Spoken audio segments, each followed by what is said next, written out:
It is customary during a war to kill as many of the enemy as possible. And was your court at the trial of Visser constituted in any way like this? What rule did you shoot him under? Like this?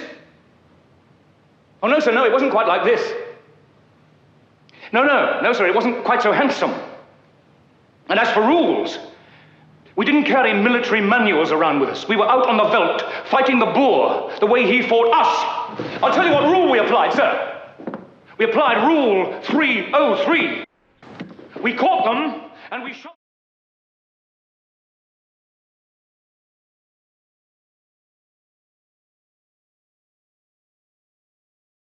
Design these forts.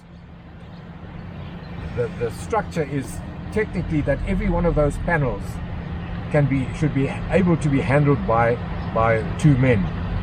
Now, when you look at the thickness of that steel on a hot day, I don't think it would have been an easy task.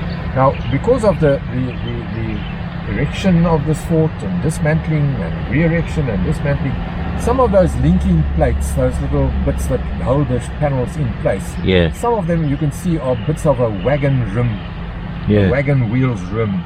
Yeah, right. Some are bits of steel that I think the municipality, they were the final ones, guys, who they stored their lawnmowers or something in here. They put in new bits of steel here and there, but a lot of those are wagon wheel rims that were used. That's brilliant. To hold it in place. You will also see indentations of bullets. Now, there was never any action at these forts. Yeah. So any bullet hole or indentation could have been when it was still on Lovedale Park years later, and some hunter or some guy wanting to test his 303 or his whatever rifle he had, took a couple of shots. But so you've got a few dents here, and 1 or 2 that have actually pierced there. Can I get out? Have a quick look. Yeah. So, close your window and I'll lock the door. But obviously... Unfortunately, we can't get in there. No, it's okay. Get as close as we can. If you just... Yeah, that's good. Maybe I've locked it by mistake, have I not? Or have you? Oh, I did. Okay. Fort Edward, guys. Fort freaking Edward. Check out Breaker Morant, the film. This is where all the action takes place. Fort Edward. Like an IKEA fort pack. You could dismantle this thing and put it back together at any time. Look at it. Or Fort Hendrina, you can just make out the writing on it. But this couldn't be all of Fort Edward. There'd have to be structures around it and stables. They had a large shed built onto it. Right. And later on the shed disappeared because it was just a wooden structure. But this is what they had. And I don't know whether anybody actually slept in there or lived in there. I think they possibly used it for storage for their food, their provisions, and for their weapons and ammunition. They probably, when they went out on patrol, though it's never recorded per se, I believe that they would have left somebody in charge of the site, because they were surrounded by blacks who would have happily rushed in there and grabbed a couple of bags of maize or something like that. Right. So I don't think. It's a bit like a blockhouse. It is like a blockhouse, but you can imagine the noise if somebody did open fire. You can see dents up there even. The noise inside there and the heat in there on a hot day. Oh, yeah. We have temperatures of well over 40. Regrettably, our national monument plaque, that is the one at the top. You can see that shadow, that sort of pear-shaped one. That was this was a national heritage site. And then there was a brass plaque down there that told the whole story of this fort. Yeah. Now all that's been stolen. Recycling of metal is a huge problem in this country. So to get it here, they would have dismantled it. They would have dismantled it and loaded onto ox wagons and brought it out at snail's pace. Yeah. It's fantastic. Then the other one, there were 3 of them here.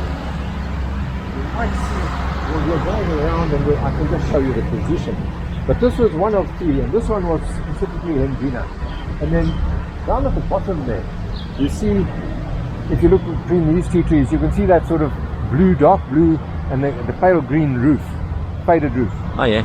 The other one was down there, and that one was called Fort Skitter, named after one of their lieutenants. Right. And then the third one was over on the other side, So there were 3 over here, and they had, this is during the Vendor War, they had walls, stone walls in between, and one of these forts was designated for ammunition. That is the one that was down there, Fort Skitter was designated for their munitions, and they had Whitworth cannons here that they used against the Vendors. All right. And after the Vendors had fled, they were unloading. That was a year or 2 later. They were getting the ammunition out, and apparently the powder in those shells was very unstable. Right. And the guy who was doing the counting, the registrar of what was coming out, he said he just heard something fall, and after that he heard nothing more. And there were 4 artillerists who were killed in that blast. South Africans who were killed in that blast, and they buried up in a tree park over here. Wow. Little monument. And then this fort went back when the Bushveldt Carbineers arrived, and it went back to its original foundations. Those were the ones that were bulldozed, so I can't tell you it was exactly there. And then the other fort that was left on that side was divided into 2 sections, because you can see, you can condense this, you can take out those 2 middle panels and make the whole thing smaller. Yeah. And the one was taken up to the mountain, to the stronghold of the Venda kings, where they expected the Vendors might come back to, because they all fled northwards across the Limpopo. The other one went out to the east here, and we don't know what happened to either one of those. Eventually, I think the metal was stolen. It was just misappropriated. So that was the history of these 3 forts. They were erected for the first time as a trial run. When you came from Polokwane on that road, you might have noticed a bridge, an old concrete bridge right next to the road. We call it the wagon wheel bridge, a great big arched bridge. The road doesn't go over it anymore. They were erected not far from there at a place called Fort Dahl. Wow. Which was used by, in fact it was at Fort Dahl where the BVC officers, including Captain Taylor, were instructed by Lenihan, Major Lenihan, to report to Polokwane, to Colonel Hall, and account for what was happening here. Already letters had been written from the Australians here to Colonel Hall to say, please do something. Well, in that terminology, obviously, with a formal military. But it was signed by 16 or 18 guys who said, we cannot return to Australia with this image. So Wow. they wrote to Colonel Hall. He sent Lenihan, who was the commander of the Bushveldt Carbineers, and Lenihan only came here once, and it was on the order of Colonel Hall. He came to Fort Edward, and he asked these guys what they were doing, what was going on. And Morant's Batman was called into the mess that night, into the officers' mess, and Lenihan said, so what did you do today? And he said, I shot the Boers. He shot the 3 guys. I'll take you to their grave just now. And Lenihan said, we don't want to hear that, get out, or words to that effect. So they were then given instruction, all those officers, including Captain Taylor of the British Army Intelligence Department. Is that Bulala? Yes, Bulala Taylor. To report to Colonel Hall, and they overnighted at that Fort Dahl, which is right next to the N1, about 30 k's from Petersburg. They overnighted there, and the next morning, they were actually, I think they were woken by I don't know how many, and I think it was the Cameron Highlanders who came in and cuffed them and took them to Hall. And that's what started the court of inquiry, which lasted for a month, and we don't know why it lasted for so long. And then somebody voiced the opinion. He said, but you know, that is the day that Captain Taylor, Bulala Taylor, resigned from the military, and it would have taken a month for his resignation to become official, to kick in. So it was done specifically to protect him, because the day he appeared as a witness for shooting a black man in the face at Fort Edward with a Webley or whatever, the day he appeared there, he immediately told the provost marshal Major Bolton, he said that this court is inadequate to try him. He is no longer a military man. He will be tried under a civilian court under military control. So that was Captain Taylor. And Captain Taylor was discharged right there. He was found not guilty of shooting this black man in the face. He was discharged, and he went back to Rhodesia, his home ground, and he took with him a list of stuff because he was in this area specifically, I think as a backup, obviously unofficially, but his job was to sign for everything that was confiscated from the Boers. All the wagons, all the oxen, all the sheep, all the goats, everything else. he signed for that, and his unit, his British Army Intelligence Department, they were supposed to look after this stuff and after the war reissue them. He took all that stuff back to Rhodesia with him, and he had two guys up on the mountain, Lotricht and Erasmus, who were the go-between. These were two joiner Boers. Joiners, the guys who collaborated. They every now and again would send up a herd of cattle. There's a list in my book, in one of the appendixes, of how many hundred cattle and horses and all sorts of things. I think there's some gold involved as well, Charles. Well, yes, there was this, and I'll take you to that place as well. There was raw gold, as they call it. Look at these things. What are they called? They spots from this is called a flamboyant tree. It's got a beautiful flower. You could use them in music. Probably. There's my sock. Yeah, that's my sock. That's Fort Edwards, everybody. Wow, can't believe I've seen it in person. It's a name that comes up again and again in the story of Morant, Hancock, Witten, and the Bushveldt Carbineers.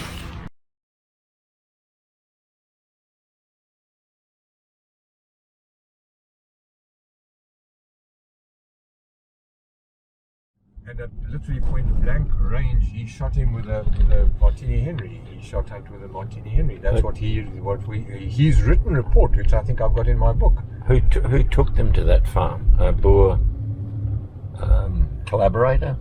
No, they got to Medingen Mission Station, where the Reverend Reuter, who was of the Berlin Mission Society. Reverend Reuter, his wife and daughters, there's a picture of them in my book as well, sitting with the Bushveldt Carbineers. And he was one of the very few, if not the only one, of the German mission societies that supported the British. And Reverend Reuter gave them dinner that night, and he still said that they had these wonderful roast potatoes or whatever. He gives a description, Hunt does, or Silk does it. And then they left in the night. Yeah, they left, and they had estimated 300 warriors of the Mujaji tribe under the command of Adolf Scheel Jr., who took them he went to the back of the house, and there were estimated 16 to 17 Boers in that house. The two Viljoen brothers, one was a Veldtcornet and his younger brother wasn't even, he was just a young guy. They were shot dead that night as well. So there was a firefight there. Hunt knew that there were people in that house. How many men were with Hunt? Hunt, I can't tell you exactly because I don't think we have that record. It was a group of guys who left the fort to go and went, in Hunt's words, let's go and catch us a Boer or two. He heard that there were some Boers down here. Yeah. And they ended up at that house. I don't think there were more than probably half a dozen or so. That's so it was a very foolish military move on Hunt's part. Yeah. Now, sorry, we've just passed through Elam Hospital now.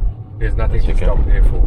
Now, in your book, I don't want to jump ahead, but in your book, you contend that perhaps witch doctors came along and disfigured Hunt and the Boer did, and that sent Morant over the edge. He flipped his banana over on the mutilation.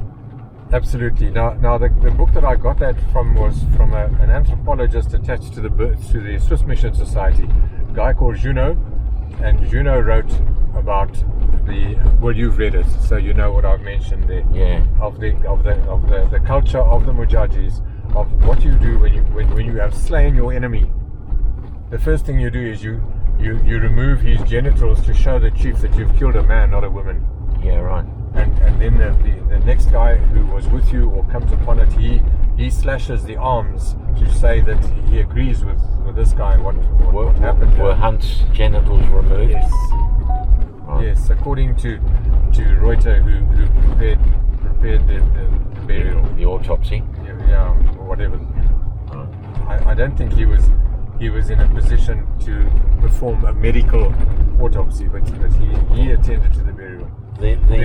Because he also buried Frank Eland, whose mother and wife lived in the farm there. What is it called?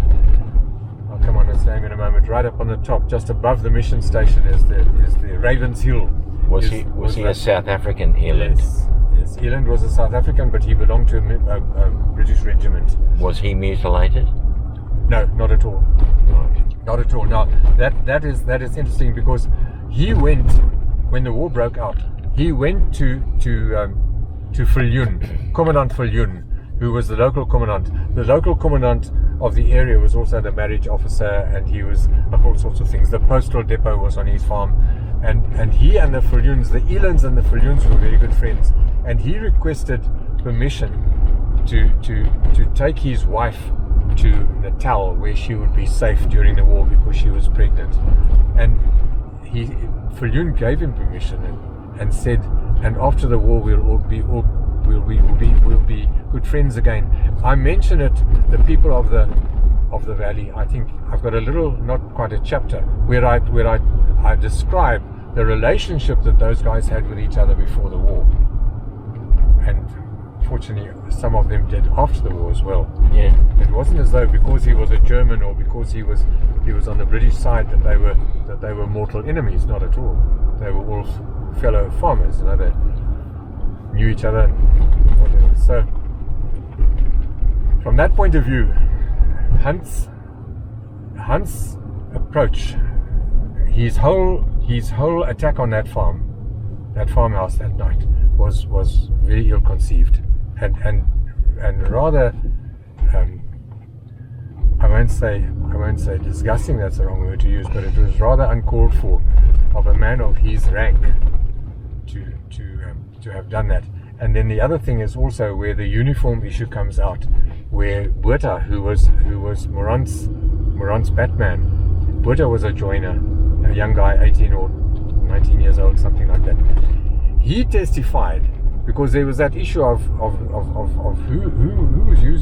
was wearing whose uniform, because Morant said that the guy that was wounded in the ankle, one of the guys who was wounded Visser? that night, Visser, yes, Visser was shot in the ankle, and he was taken away with his commando. And then when Hunt arrived the next day, they followed the commando. I call it the Letaba commando. It wasn't the Letaba; they were the Letaba sector of the commando. The whole commando at that stage was called the Soutpansberg Commando, even those who operated in the eastern part. So they followed the commando, and they came upon a place called Bushveldt, Buffalo Mountain, because there's a part of the mountain that looks like a buffalo's head. And down in the valley, these guys they'd outspanned the commando. They'd already buried one or two of their guys who died en route. And somebody said that at one stage in the book, he said that's the only time that they realized that Morant had actually spoiled their possible attack on this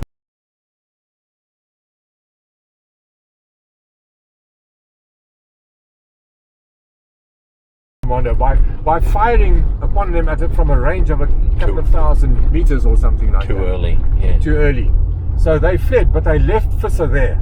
Yeah. So then Morant and his guys went down and they put Visser onto a little cart and they took him down the Kudus River, and they shot him there, and he was shot, and the coup de grace, whatever you call it, was done by, we believe it was Hancock, because it was also Silk, I think it was Silk or Mutilation, one of those guys who wrote in his diary to say that he saw this man fall forward because he couldn't stand for his execution because of his ankle. Yeah. So he was sort of on his knees or whatever, however he would have sat, I don't know. But he fell forward and he was still alive. And these two guys walked up towards him, Hancock and somebody else. And I think it was Hancock who took the other guy's revolver and shot Visser in the head. So that was Visser. Now, and that encounter, was that in the Zoutpansberg somewhere? No, that was down in the Moketsi Valley. That is where we're going to be putting up this troposphere. Okay. But again, we'll never pinpoint the point, say he was shot dead here. No. Because there were a whole lot of Mujaji's warriors who were there. And when Morant still says they slaughtered a cow, or shot a cow, or a beast, an animal, a cow, for this crowd. And then they left. They left Visser lying on the river, on the banks of the river, not on the banks, on the sand of the river. So you can imagine what happened to him. He was probably also regarded as as a man who had died bravely or whatever like this. However, they would have categorized him, the Mujaji warriors, and you can be sure that his body left that site also in little bits and pieces to be used for muti. And that is where, in the beginning, before I wrote my book, I used to sort of almost say apologetically, the Boers were Christian nation. They didn't use human muti, human body parts, to give them strength or to give them empower them to have a better vision or whatever. I used to mention that until one day I got home. I just done a tour, and our neighbor was there, also a Swiss Gerardin, and Eric said to me, but because I was telling them about this tour I'd had, and again I had to say on this tour that the Boers didn't use mutilation. So Eric said to me, he said, have you not read Junot's book, The Life of an African Tribe? So I said, no, I didn't even know it existed. So he said, well, would you like to read? I said, I'd love to. He said, would you like the German or the English version? So I said, come on. So he said, follow me. So I drove home. He lives right next door to us, and he gave me this. He said, keep it. He said, I've got the German version, you keep the English version. I've still got it. And that Junot describes what I've been telling you about how they slash, obviously they take the genital to show the chief that it's a male, and then they slash the thighs and they slash the arms. The stomping with a hobnail boot, would they have worn boots, the Africans? Some of them would have, absolutely. Sure. Absolutely. Maybe, More senior ones. This is where I live, by the way, down here. All right. Wow. So we live on the edge of this dam. It's a fairly large outer city dam. Okay, so yeah, that was, because Morant wasn't personally there, because he never saw the body. The other thing I wanted to mention, that Buerta, he's Batman. He testified in court that when they got the message the next day of what had happened, that Morant went into Hunt's room and came out wearing Hunt's uniform, his tunic, and he knew, because he said Hunt's uniform didn't look like any others. It was different. And you'll remember that the only claim against Hunt's estate was from his tailor in London. His uniforms were all tailor-made. Right. He didn't wear normal British standard. So, and that is what Buerta said. He said Morant was wearing Hunt's tunic, and that also, to a certain degree, poses the next question: what on earth was Buerta doing on his horse outside the prison in Pretoria the day before before February? What was it? The 27th, 29th that they were executed. What was he doing? Why was he outside that prison gate that morning? Yeah. Because there were Australians in charge of the prison. Somebody said, were there other Australians in prison? That's not that. It was a military. It was the police force was at that stage the SAC, the South African Constabulary, which had taken over the Natal police force and the police unit and the Free State. Each province had its own police